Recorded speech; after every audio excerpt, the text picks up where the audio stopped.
Wife demanded divorce through lawyer, so I treated her like the stranger she wanted to be.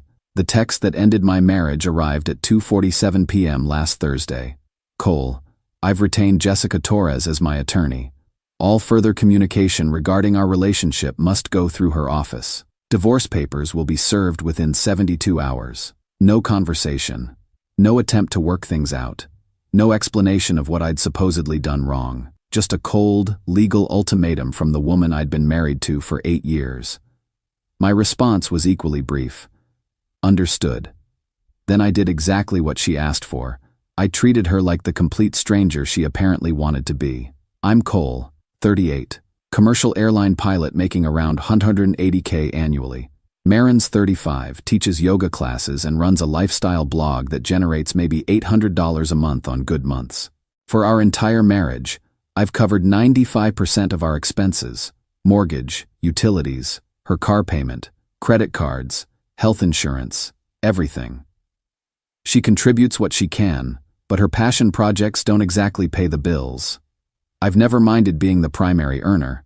Marriage is supposed to be a team effort, and I figured we were both contributing in different ways.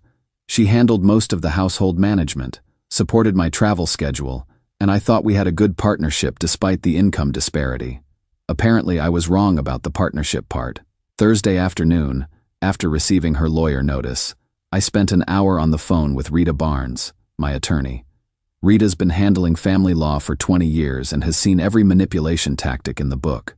Cole, she said after I explained the situation, this sounds like someone who wants all the benefits of divorce proceedings without any of the financial consequences. Has Marin been threatening divorce before? She had. Not seriously, I thought, but whenever we'd have disagreements about money or household responsibilities, she'd drop comments about, maybe we're not compatible, or maybe I'd be happier on my own. I'd always assumed these were just things people said when they were frustrated. Rita asked what financial arrangements we had in place. When I told her about the joint accounts, credit cards, and automatic transfers that kept Marin's life running smoothly, Rita was quiet for a moment. If she wants all communication through lawyers, Rita said, then she's treating you like an adversary, not a husband. You might want to protect your assets accordingly. Friday morning, I implemented what Rita called immediate financial boundaries. I called our credit card companies and had Marin removed as an authorized user. I stopped the automatic transfers that paid her car payment, phone bill, and personal expenses. I moved our joint savings into an individual account. I canceled the household credit cards she used for groceries, gas, and entertainment. Within 48 hours, Maureen went from having access to essentially unlimited spending to having access to whatever was in her personal checking account, which, based on her spending habits, was probably about $200. I didn't do this out of anger or spite. I did it because when someone tells you to communicate only through lawyers, they're telling you the relationship is over. And when a relationship is over, so are the relationship benefits. Saturday evening, my phone started buzzing with calls from Jessica Torres, Marin's attorney. I let them go to voicemail. Sunday morning, Rita called me, laughing. Cole, you need to hear this. Jessica Torres called me in a panic. Apparently your wife is having a financial emergency and needs you to restore her credit card access immediately. Financial emergency. That's what they were calling the natural consequences of treating your husband like a legal adversary. Jessica wants to know if you'd consider maintaining financial support during the divorce proceedings, Rita continued. For humanitarian reasons. Humanitarian reasons. Like I was running a charity instead of ending a marriage that my wife had just legally terminated. Rita asked how I wanted to respond to Jessica's request. Tell her that Marin wanted all communication through lawyers, I said. She's getting exactly what she asked for. It's been 4 days since I implemented financial boundaries. Marin hasn't contacted me directly. That would violate her own lawyer-only communication rule. But Jessica Torres has called Rita 6 times trying to negotiate some kind of temporary support arrangement. According to Rita, Marin apparently assumed that demanding divorce through lawyers was some kind of power play that would make me more compliant with her demands. She never considered that I might actually treat her like the stranger she insisted on becoming. Frank Santos, my captain mentor at the airline, Called yesterday after hearing through the pilot network that I was going through a divorce. His advice was simple. When someone shows you who they are, believe them the first time. Maren showed me that she views our marriage as a legal relationship that can be weaponized when convenient. So I'm treating it exactly like the legal relationship she defined it as. The divorce papers arrived this morning. I've forwarded them to Rita and blocked out time next week to review asset division and settlement options. If Maren wanted to end our marriage through legal channels, then legal channels are exactly what she's going to get. Update 1. Jessica Torres, Maren's attorney, called Rita yesterday morning practically begging me to restore some kind of financial support. The conversation revealed just how badly Maren miscalculated her legal strategy. Rita, Jessica said, I need to be honest with you. My client has no emergency fund, no available credit, and rent due in 2 days. She's asking if Qley would consider temporary support for humanitarian reasons. Rita's response was perfect. Jessica, your client demanded all communication go through lawyers because she wanted to treat Qley like a legal adversary. He's simply respecting her wishes. But here's where it gets interesting. Jessica admitted that she'd advised Maren this approach would maximize her settlement leverage by forcing me into negotiations from a defensive position. I told her that immediate divorce demands often motivate husbands to offer more generous terms to avoid prolonged legal proceedings, Jessica explained. But I didn't expect Qley to just cut everything off immediately. Cut everything off immediately. Like that was some kind of unexpected power move instead of the natural consequence of ending a relationship. Rita asked Jessica what legal basis Maren had for expecting continued financial support during a separation that she initiated. Long silence.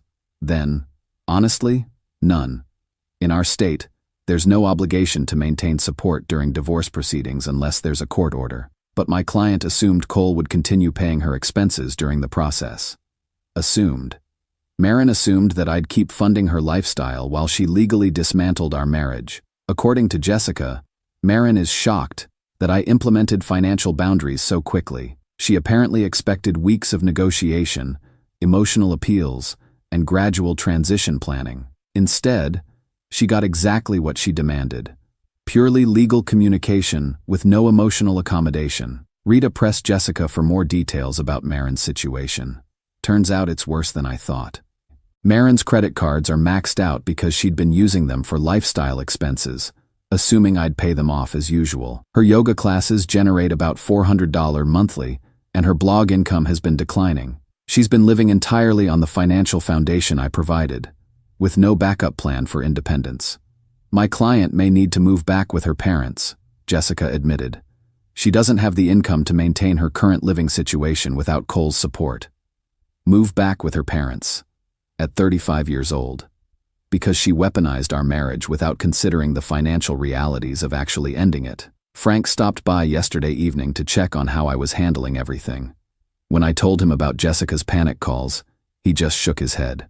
Qley, I've seen this pattern with 3 other guys in our company. Wife threatens divorce thinking it'll scare husband into being more compliant. When the husband actually agrees to divorce, suddenly they want to work things out. Frank thinks Maren never actually wanted a divorce. She wanted the threat of divorce to manipulate me into changing whatever behavior was bothering her. Problem is, Frank said, once you pull the divorce card, you can't really put it back in the deck. Trust gets broken permanently. He's right. Even if Maren wanted to reconcile now, how could I trust someone who used legal warfare as a relationship negotiation tactic? Rita called this morning with an update. Jessica Torres wants to schedule a meeting to discuss temporary support arrangements that might benefit both parties. Rita's recommendation: tell them that Maren defined this as a legal matter requiring lawyer communication. If she wants support, she can request it through proper legal channels with court documentation. No more assumptions. No more taking my financial contribution for granted. If Maren wants anything from me now, she can legally justify why she deserves it. According to Rita, Jessica is realizing her client's position is much weaker than initially assumed. Settlement leverage only works when the other party is afraid of consequences. When someone welcomes those consequences, the leverage disappears entirely. Madison, Maren's sister, texted me yesterday asking if we could just talk about working things out. I forwarded the message to Rita, and reminded Madison that all communication needed to go through legal channels. Marin wanted to treat me like a stranger. Strangers don't get special access or emotional consideration.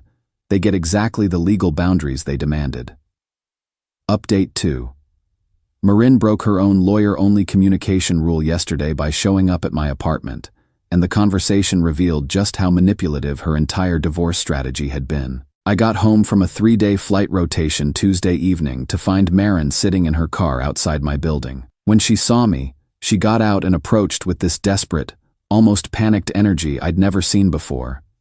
"Cole, we need to talk," she said, completely ignoring the fact that she'd specifically demanded all communication go through attorneys. I reminded her about the lawyer-only rule. Her response was immediate. "Forget the lawyers. I made a mistake. We can work this out." Forget the lawyers. The legal strategy that was supposed to give her maximum leverage had become an inconvenience she wanted to abandon. I told her that if she wanted to communicate, she needed to follow her own rules and contact Rita. But Marin started crying, which was unusual. She's not typically an emotional person. "Cole, I can't afford my apartment anymore. I can't afford anything. I didn't think you'd actually cut me off completely." Didn't think I'd cut her off completely. After she'd legally ended our marriage through attorney demand. "You demanded divorce," I said. "Divorce means the relationship is over. When relationships are over, so are the relationship benefits." That's when she admitted something that changed my entire understanding of what had happened. "I didn't actually want divorce," she said. "I wanted you to realize how much you needed me. I wanted you to fight for us, to make changes, to show that you valued our marriage enough to negotiate. She'd weaponized divorce proceedings as a negotiation tactic. My friends told me that threatening divorce would make you more attentive, more willing to compromise on things that bothered me. They said men respond to the possibility of losing everything. Her friends. This entire legal nightmare had been orchestrated as relationship manipulation advice from other women. I asked what specific changes she'd wanted me to make. "I wanted you to be home more, to prioritize our social life over work obligations, to consult me before making financial decisions. I felt like you treated me like a dependent instead of a partner." Treated her like a dependent, while I was paying 95% of our expenses, and she was contributing $800 monthly to a household that cost $6,000 to maintain. "I thought if you believed I was serious about leaving, you'd realize you needed to change," she continued. "I never thought you'd actually treat me like a stranger." But here's the thing, she had treated me like a stranger. Cold legal demands, no direct communication, complete relationship termination through attorney notice. I'd simply responded to her actions instead of her hidden motivations. Madison, her sister, called later that evening to apologize for Marin's behavior. The conversation was illuminating. "Cole, I tried to talk her out of this strategy," Madison said. But her friend group convinced her that divorce threats were effective relationship tools. They told her that successful men hate losing anything, so threatening to take away the marriage would make you more compliant. More compliant. They'd viewed our entire marriage as a power dynamic where I needed to be controlled rather than respected. Madison also revealed that Marin had been complaining about our marriage to her friends for months, describing me as financially controlling and emotionally distant.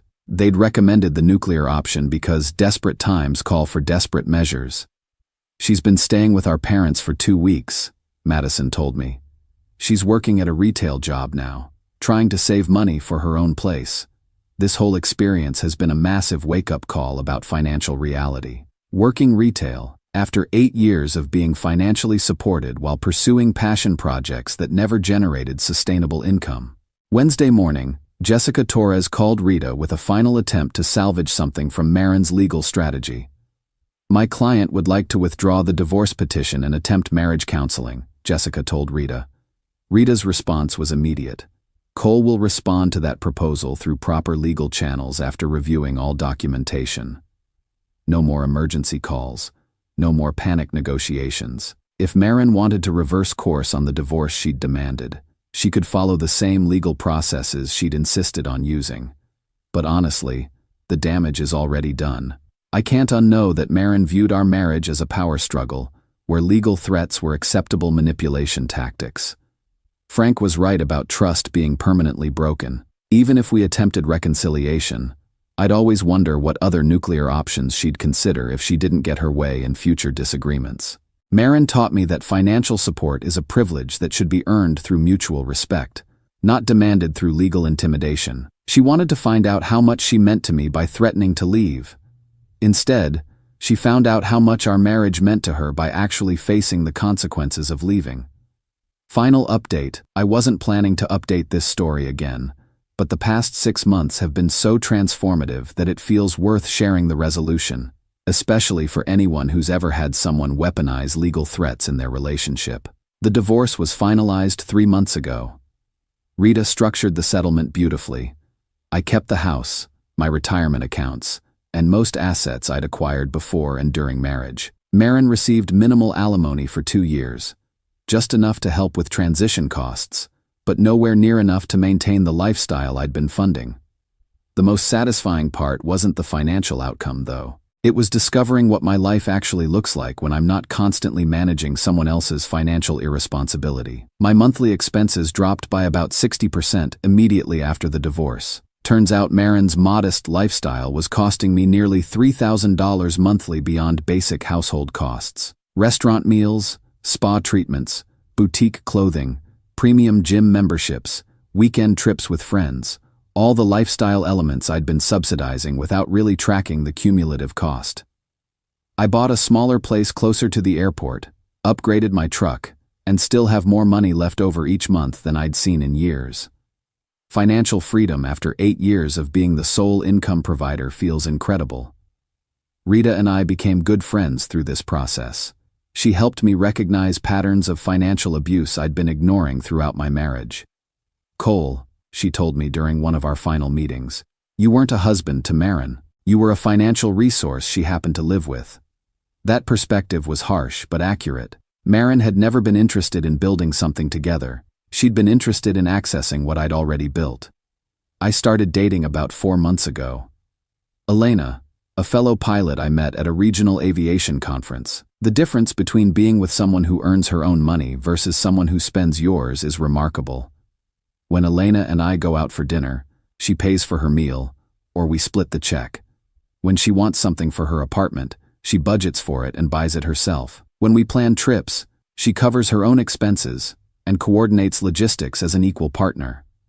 For the first time in nearly a decade, I'm in a relationship with someone who wants to experience life with me, not someone who wants me to fund her experience of life. Madison keeps me updated on Marin's situation, though I don't ask for details.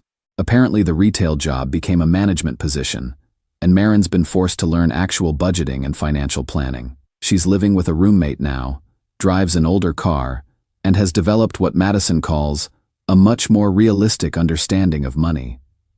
This whole experience taught her that threatening to leave someone doesn't automatically make them fight to keep you, Madison told me recently.